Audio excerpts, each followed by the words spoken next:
Mes šiandien turim programavimui Flytek V080 ir jisai lygiai taip pat grybauja, plaukia į tašką, bet taško nepasiekė ir pradeda suktis ratais.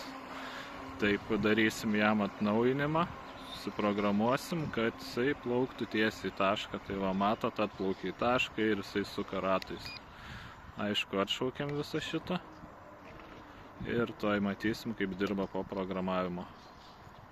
Keičiam programuotis